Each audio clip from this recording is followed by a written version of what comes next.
Finally, there's no more controversy. Paul George is officially playoff P, at least for today or last night. The Clippers star, he went 15 of 20 from the floor, had 41, leading the Clippers to a Game 5 win in Phoenix.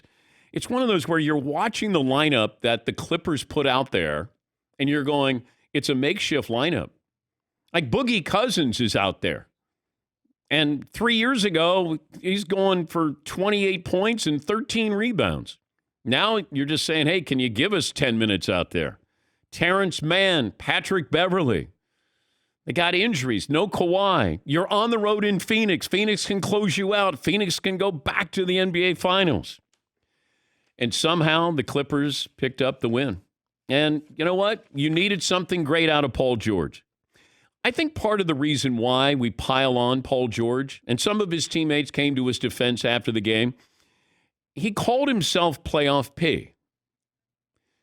You know, if you're Reggie Jackson and you say, I'm Mr. October, and then you strike out a couple of times in a big moment, then we're going to probably turn that on you. If you're clutch, you call yourself clutch, but then you aren't clutch, then we're going to question that. But it's not like the media said, hey, you're playoff P. The nickname was first uttered in a room with about 15 reporters, and I believe this was in 2018, postseason game against the Utah Jazz. And Paul George was asked about his responsibilities. He was guarding the then rookie Donovan Mitchell. Paul George grinned and then said, you all ain't met playoff P yet, huh? Okay. All right. Playoff P.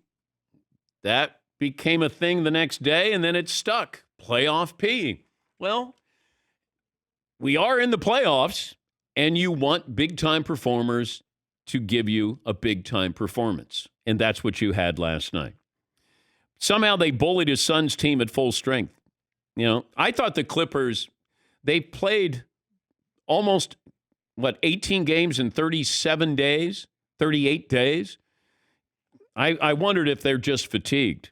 But Paul George would not let them falter last night. They still have a lot of work. I said it yesterday. I wouldn't be surprised if the Clippers won the game. Why? Because they shouldn't win the game.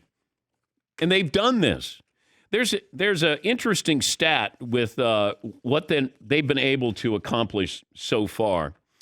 The Clippers now have 7 wins while trailing in a series in the postseason. 6 of those 7 wins by double digits. Both are the most in a single postseason in NBA history. Stat of the day, stat of the day, stat of the day, stat of the day. Here comes that what? Stat of the day. Here's Paul George after the win last night. We thrive in this moment. We come together even more so in these moments. And I mean, this team, you know, is just made up of toughness all across the roster. And so we're going to give it everything we got, and we live with the results. Clippers played like they were desperate. And they were. And they are. Down 3-1, now 3-2. The Suns have to play that way. You can't just show up and say, in front of our home crowd, hey, we're going to win this game. They don't have this guy and this guy. You got to play with desperation because the Clippers, you know, that feeling of, hey, let's just go in there and whatever happens, you know, we're not expected to win. That's a dangerous team. It's like the Atlanta Hawks have been that team in the Eastern Conference this year in the playoffs. Like, hey, nobody expects us. Remember, they weren't even getting by the Knicks. And then they did. And then all of a sudden you go, oh, wow, they got by the 6. Oh, okay. That's what it feels like with the Clippers. They shouldn't be underdogs, but they are because they don't have Kawhi Leonard. Will they get Kawhi Leonard? Is there a chance that he'd come back if there's a Game 7?